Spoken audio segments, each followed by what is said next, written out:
దేవుడి సూత్రం మీ అందరి కొందనాలో దేవుని మాటలు విందాం శ్రద్ధగా కాసేపు. దేవుడు బైబిల్లో బైబిల్ ప్రకారంగా బైబిల్లో విశ్వాసులకి తండ్రి ఉన్నాడు కదా, అబ్రాహం గారు ఉన్నాడు కదా. అబ్రాహం గారికి పిల్లలు లేకపోతే వృద్ధాప్రేమలో అబ్రాహం గారికి పిల్లని కుమారుని ఇచ్చాడనమాట. ఇసాకునిస్తే ఆ ఇసాకుని అల్లారి ముద్దుగా చూసుకుంటున్నారన్నమాట. చూసుకుని పెద్ద అయినాక మరి పెద్ద యుక్త వయసు ఇచ్చిన ఒక పెళ్లి చేయాలి కదా. అప్పుడు ఏం చేశాడు ఈ అబ్రాహం గారు, వాళ్ళ పనుల్లో ఒక పని ఆయన్ని ఎలియాజర్ని పిలిచి, నా దేవుడు నీకు తోడై ఉంటాడు, నువ్వు వెళ్ళు, ఇక్కడ పిల్లల్ని నా కుమారుడికి భార్యగా తేకుండా నా స్వదేశం వెళ్ళి నా తండ్రి ఇంటికి అక్కడికి వెళ్ళి నువ్వు నా కుమారుడికి భార్యను తీసుకురావాలి అని చెప్పాడన్నమాట. దేవుని స్తోత్రం, తీసుకురావాలని చెప్పాడన్నమాట. చెప్పేటప్పటికి అలాగేనని చెప్పి ఆయన మాట కాదని కాక కొంత బంగారం తీసుకున్నాడనమాట. అబ్రాహం గారు అంటే పెద్ద ఆస్తి అంత ఉన్న ఆయన కొత్త బంగారం ఒక 10 ఒంట్లు తీసుకుని ఒంట్లని ఎంట పెట్టుకుని ఈ బంగారం ఇవన్నీ ఇచ్చుకుని వెళ్ళాడనమాట. వెళ్ళి ఆ దేశం వెళ్ళి ఆ ఊరు బయట ఒక బావి ఉంది, మంచినీళ్ళ బావి. ఆ బావి కాడ ఒంట్లని మాకరించమంటే ఆ ఒంట్లు మాకరించాయి. ఇప్పుడు మనం మోకరిస్తామంటే మాకరెత్తలా, ఒక 5 నిమిషాలు మాకరించమంటే మాకరెత్తైపోతున్నాం. అలాగే ఆ ఒంట్లు నోరు లేని ఒంట్లు, మరి వాటికి అట్టా అర్థమైందో మరి ఏంటో, మరి మాకరించమనగానే మాకరించినాయి అంట. 10 ఒంట్లు మాకరించినాయి అంట. మాకరించగానే అప్పుడు ఎలియాజరు మాకరించి ప్రార్థన చేశాడంట. నా యజమానుడు దేవుడు అయినేసి, యెహోవా దేవా నా ప్రార్థన ఆలకించు, నేను ఈ బావికాడ ప్రార్థన చేస్తాను. ఇదిగో ఇక్కడికి బావికాడకి ఎవరైతే నీళ్ళకు వస్తాడో కడబెత్తుకుని నీళ్ళకు వస్తారో వాళ్ళని నాకు దాహానికి నీళ్ళిమ్మమ్మ అని అంటాను, నీకు ఇస్తాను, నీ ఒంట్ల కాడ నీళ్ళు పోస్తాను అని ఎవరైతే ఏ పిల్ల అయితే అంటుందో ఆ పిల్లే నా యజమానుడి కుమారుడికి భార్య అని చెప్పి ప్రార్థన చేశాడనమాట. ప్రార్థన చేసి ముగించగానే అప్పుడు రెప్పగా వస్తుందన్నమాట. భుజం మీద కడబెత్తుకుని వస్తుంది. దేవుని స్తోత్రం, హల్లెలూయా వస్తుందన్నమాట. వచ్చి ఆ బావిలోకి దిగి, అప్పుడు దిగిడి బావులు అన్నమాట, మెట్లు ఉంటాయి బావిలోకి దిగుతాకి. ఆ మెట్లు అంట దిగి కడవలో నీళ్ళు ముంచుకుని కడవ ఎత్తుకుని పైకి వచ్చిందన్నమాట. పైకి వచ్చేటప్పటికి అప్పుడు ఎలియాజరు అన్నాడు, నాకు దాహానికి నీళ్ళేయమ్మా అన్నాడనమాట. అనేటప్పటికి అప్పుడు దాహానికి నీళ్ళేయమంటే వేస్తాను, తాగండి అని చెప్పి, నీకే కాదు నువ్వు తాగు, నీ ఒంట్ల కాడ వేస్తాను ఆనందమాట. ఆవిడకి ఎంతవరకు మరి దిగిడి బావిలో దిగి వెయ్యాలి. దిగి అక్కడ ముంచుకుని పైకి వచ్చేటప్పటికి ఎంత ఆవేశం అవుతుంది. ఇప్పుడు అయితే ఒక బిందు తెత్తాకే అలా కాదు.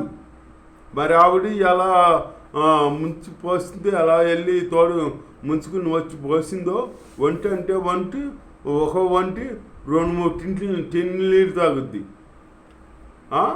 పేపాల నీళ్ళు తాగుద్ది. మరి అట్లాంటి 10 ఒంట్లకి నీళ్ళు పోసింది ఆవిడ. ఎంతవరకు చూడు, మరి ఓర్పు కదా ఆవిడ. అయినప్పుడు పోసింది మాట. పోతే అప్పుడు ఎలియాజరు ఎత్తుకెళ్ళిన బంగారం కడియాలో ఇవన్నీ ఆవిడకి ఇచ్చి అన్నాడు, అమ్మా నువ్వే నా యజమానుడి కుమారుడికి భార్య అవుతావు, భార్యగా రావాలి, నీకు ఇష్టమేనా అని అంటే, ఆవిడంతా మా ఇంటికి వచ్చి మా వాళ్ళని అడుగుమని అంటే, అప్పుడు ఇంటికి వెళ్ళాడనమాట, వెళ్ళాడనమాట. వెళ్తేను అప్పుడు అడిగితే మాకందరికి ఇష్టమేను, ఆవిడికి మొత్తం ఇష్టమేనేమో అడుగు అని వాళ్ళు అన్నారన్నమాట. అంటేను అప్పుడు ఆవిడ అడిగినప్పుడు నాకు ఇష్టమే వత్తాకి ఇష్టమే అంది అనేటప్పటికి అప్పుడు బతుకు మళ్ళీ సర్లే ఈ రేత్రి ఇక్కడ ఉండే అని ఆ ఒంట్లకి ఆ మేత ఆ స్థలం అది కట్టేసిన అవన్నీ చోటు చూపించారన్నమాట. ఆ రేత్రి అక్కడ ఉండి అప్పుడు తెల్లారినాక మళ్ళీ వచ్చారన్నమాట. ఈ ఒంటి మీద ఎక్కి కూర్చుని వచ్చింది రేపుగా వస్తే ఈ దేశం ఈ పొలిమారిలోకి వచ్చేటప్పటికి పొలంలోకి ప్రార్థన చేస్తాకి మొత్తం ప్రార్థన చేసుకుంటాం అలవాటు ఇస్సాక్కి. పొలంలోకి వచ్చి ఎంత మంచి అలవాటు చూసావా? మరి ఇప్పుడు మనకుందా, మన వాళ్ళకుందా ఆ అలవాటు? యేసు ప్రభు అట్లాగే గచ్చమనే పొలంలోకి వెళ్ళి ప్రార్థన చేసేవాడు అంట. అట్లాగే ఇస్సాకు కాడ పొలంలోకి వెళ్ళి సందపూట పొలంలోకి వెళ్ళి ప్రార్థన చేసేవాడంట. అంత భక్తిపరి అనమాట. అప్పుడు వస్తుంటే అప్పుడు ఈ ఒంటి మీద ఉండి ఈవిడి చూసిందంట రేపుగా. ఆయన చూస్తుందంట. చూసి అప్పుడు ఎలియాజర్ని అడిగిందంట, ఆయన ఎవరో వచ్చాయినా అంటే ఆయనే నా యజమానుడు అని అంటే అప్పుడు ఒంటి మీద నుంచి దిగి ముసుగేసుకుందంట. మనోళ్ళు వేసుకుంటారు ఇప్పుడు చర్చికి వచ్చి ముసుగేసుకోమంటే ముసుకేయరు, ముసుగేసుకుంటే బతకం, ముసుగేసుకోరు. అట్లాగే ఆవిడ ఒంటి మీద నుంచి దిగి ముసుగేసుకుందంట. ముసుగేసుకోవాలి స్త్రీ. ముసుగేసుకుంటే అది భర్త గౌరవించినట్టు మాట. అట్లా ముసుగేసుకునేటప్పటికి అప్పుడు దేవుని స్తోత్రం హల్లెలూయా. అప్పుడు వెళ్తే అప్పుడు ఇంటికి తీసుకెళ్తే అప్పుడు చాలా గృహంలోకి తీసుకెళ్ళినట్టుగా అక్కడ ఉంది బైబిల్లో. అక్కడ తీసుకెళ్తే అప్పుడు ఈ ఇస్సాకుకి రెబ్బగాకి వివాహం చేశారన్నమాట. వివాహం అయింది. మంచిగా ఉంటున్నారు. రెబ్బగా ఇస్సాకు అంటే దంపతులు గొప్ప దంపతులు అని అంటారన్నమాట. వాళ్ళని ఎదిపోయే వాక్యం ఏ పెళ్ళిలో చెప్పినా ఆ వాక్యం వాళ్ళ గురించి చెప్పవలసిందే. అంత పుణ్య దంపతులు వాళ్ళు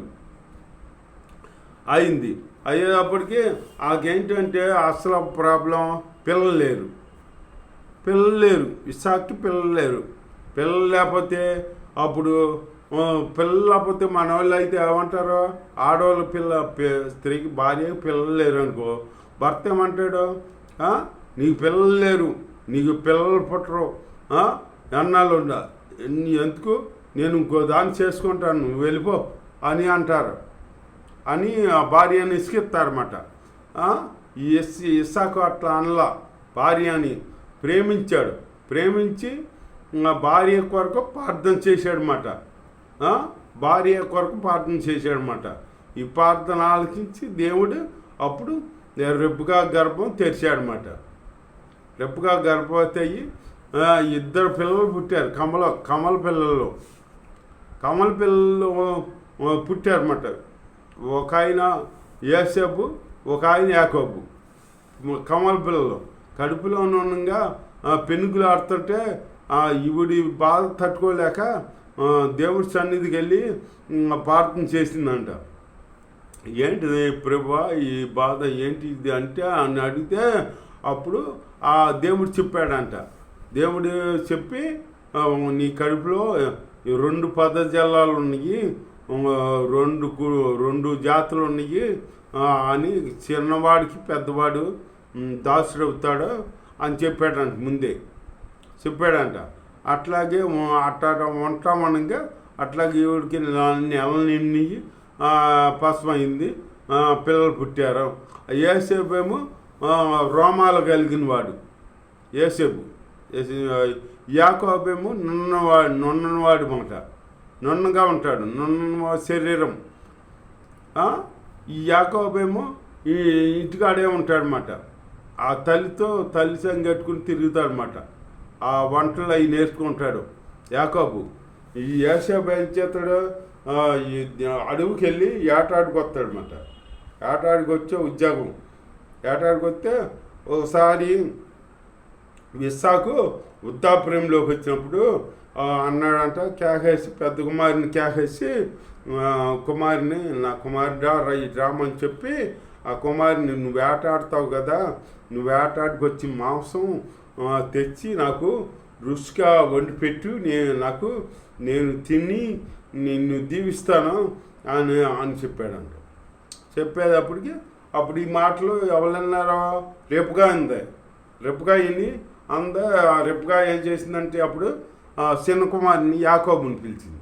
యాకోబుని పిలిచి, నీ తండ్రి నీ అన్న యేసేపుకి నీ ఆశీర్వాదాలు ఇచ్చేస్తా అంటున్నాడు, అడవికి వెళ్ళాడు, అతను యాటన కొట్టుకొత్తకి నువ్వు పని చెయ్యి, నీ మందలోకి వెళ్ళి మంచి కొవ్వుని మేకపిల్లని తీసుకురా, దాన్ని చేసి ఎట్లా రుచిగా వండాలో మీ తండ్రికి రుచిగా ఎట్లా వండాలో నాకు తెలుసు, నేను వండుతాను అని అంటే అప్పుడు యాకోబు అంటాడు, వద్దమ్మా అన్నయ్యము రోమాలు కలిగిన వాడు, నేనేమో నున్న వాడిని నాన్న కనిపెట్టేస్తాడు, కళ్ళు కనపడిపోయినా తడుము సోతాడు కదా, కనిపెట్టేస్తాడు, అప్పుడు దీవెనల్లో పోయి శాపం వస్తుంది నా మీదకి అని అంటే అప్పుడు ఇవి అందట దీవెని కాదు శాపం వస్తే నా మీదకి రాని శాపం అని కొడుకు కోసం త్యాగం చేసింది మాట.